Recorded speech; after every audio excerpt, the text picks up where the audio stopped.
గౌరవప్రదమైనటువంటి వ్యక్తి పెద్దలు వల్లూరు గోపాల్ రెడ్డి గారు. మా తండ్రి గారితో కలిసి రాజకీయాలు నేర్పినటువంటి వ్యక్తి. అటువంటి వ్యక్తి విలేజ్ మున్సిపల్గా పనిచేశారు, గ్రామ పంచాయతీ సర్పంచ్గా పనిచేశాడు. ఆయనకు అపారమైనటువంటి అనుభవం ఉంది.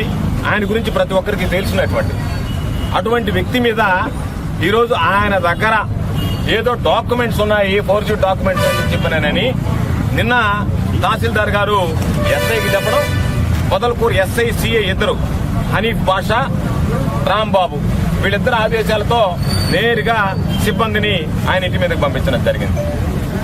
ఏ హక్కు ప్రకారం, ఏ అధికారం ప్రకారం ఒక తహసీల్దార్కి సర్చ్ వారెంట్ ఇష్యూ చేసేటువంటి అధికారం ఉంది అని చెప్పి మేము ప్రశ్నిస్తున్నాం.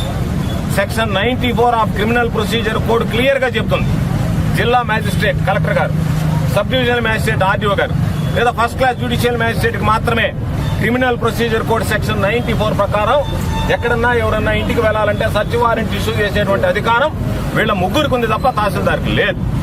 లేని అధికారాన్ని ఈరోజు అధికార దుర్వినియోగానికి పాల్పడతా మేము ఇష్టారాజ్యంగా వ్యవహరిస్తామని చెప్పి ఈరోజు ఈ మలిశెట్టి సారంగపాణి అనేటువంటి వ్యక్తి ఆదేశాలతో అటువంటి డిటి గణేష్, విఆర్ఓలుగా ఉన్నటువంటి పేరయ్య, మాలకొండయ్య వీళ్లు నేరుగా పోలీస్ స్టేషన్కి వస్తే ఇక్కడ ఉన్నటువంటి ఎస్ఐ గారు మహమ్మద్ హనీఫ్ గారు, ఈయన దీంతో పాటు ఏఎస్ఐగా ఉన్నటువంటి ముజీర్ బాషా, హెడ్ కానిస్టేబుల్ అయినటువంటి రసూలు, కానిస్టేబుల్ అంటే మదను వీళ్ళని పంపించి వాళ్ళందరూ వెళ్లి బలవంతంగా అక్కడ హై హ్యాండెడ్ గా బిహేవియర్ చేసి వాళ్ళ ఇంట్లో సోదాలు నిర్వహించడం, కాబట్టి రకరకాలుగా వాళ్ళందరినీ నిందించడం, వాళ్ళని గౌరవప్రదంగా లేకుండా అమర్యాదగా మాట్లాడడం, అమర్యాదగా వ్యవహరించడం ఇవన్నీ చూసాం.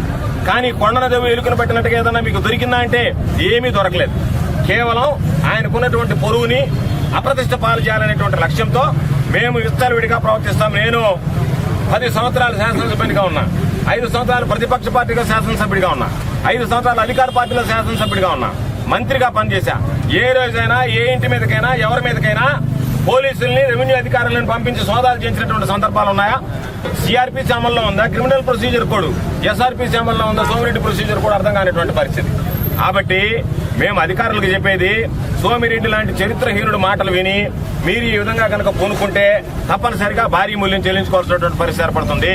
మీరు ఒకవేళ నిజంగా చిత్తశుద్ధి ఉంటే ఈరోజు ఒక దళితుడైనటువంటి పెంచిలైనటువంటి వ్యక్తి నన్ను 3 లక్షల రూపాయలు ఫీల్డ్ అసిస్టెంట్ పోస్ట్ అడిగాడు అంటే కలెక్టర్, ఎస్పీ కనుక నిజంగా నిజాయితీ పరులు అయితే వాళ్ళు వెంటనే సోమిరెడ్డి ఇంటి మీద దాడి చేయించి ఎవడెవడి దగ్గర ఎంతెంత డబ్బులు కలెక్ట్ చేశాడు, ఎవడెవడి దగ్గర ఎంతెంత డబ్బులు ఇంట్లో పెట్టుకుని ఉన్నాడు, ఆ లెక్క పక్క ఏముందనేటువంటిది పరిశీలిస్తే వాస్తవాలు బయటపడి ఉండే తప్ప అక్రమార్కుల్ని, అవినీతి పరులు, సోమిరెడ్డి లాంటి వ్యక్తులను వదిలిపెట్టి ఈరోజు వైఎస్ఆర్ కాంగ్రెస్ పార్టీకి సంబంధించినటువంటి వాళ్ళ లక్ష్యంగా ఈరోజు చేశారు. అందుకనే తప్పనిసరిగా ఈరోజు కేసుకు వచ్చి చెప్పాం. పాపం నిన్ననే ఏదో రాశాడు ఆయన సాహసయాత్ర గురించి. నాకు అనుమానం వస్తుంది ఆయన సాహసయాత్ర అంటే. ఎందుకంటే కిరాయి కోటిగాడు సినిమాలో అలురానంగా చెప్తుంటాడు కత్తిగాదులు అని, కత్తి అని. అట్ట పాపం నిన్నటి నుంచి ఆయన కత్తిగాదులు చెప్పలేక, ఆయన కత్తిగాదులు వెళ్ళలేక, పేపర్లో చూడలేక చచ్చిపోతున్నాం మేము. నాకుండేటువంటి అనుమానం ఆయన చెప్పినటువంటి దాని ప్రకారం నన్ను జాగ్రత్తగా తీసుకెళ్లడానికి తుమ్మల నాగేశ్వరరావు గారు సెక్యూరిటీ ఇచ్చి పంపించాడు అన్నాడు. అంటే ఇక్కడ అక్రమంగా సంపాదించినటువంటి డబ్బు బ్యాగులో నువ్వు తరలించడానికి నీకు సెక్యూరిటీ అవసరమైతే ఏమన్నా తుమ్మల నాగేశ్వరరావు గారిని అడిగితే ఆయన ఏమన్నా నీకు సెక్యూరిటీ ఇచ్చి పంపించాడు అనేటువంటి దాని మీద స్పష్టత రావాల్సినట్టు ఉంటుంది. దాని మీద విచారణ చేయాల్సినటువంటి అవసరం ఉంది. ఏమీ లేకుండా అన్ని వదిలేసి కక్ష సాధింపులకు పాల్పడితే నీలాంటి కక్ష సాధింపులకి, నీలాంటి ఉడత బెదిరింపులకి భయపడేటువంటి పిరికివాడు అనుకున్నావేమో.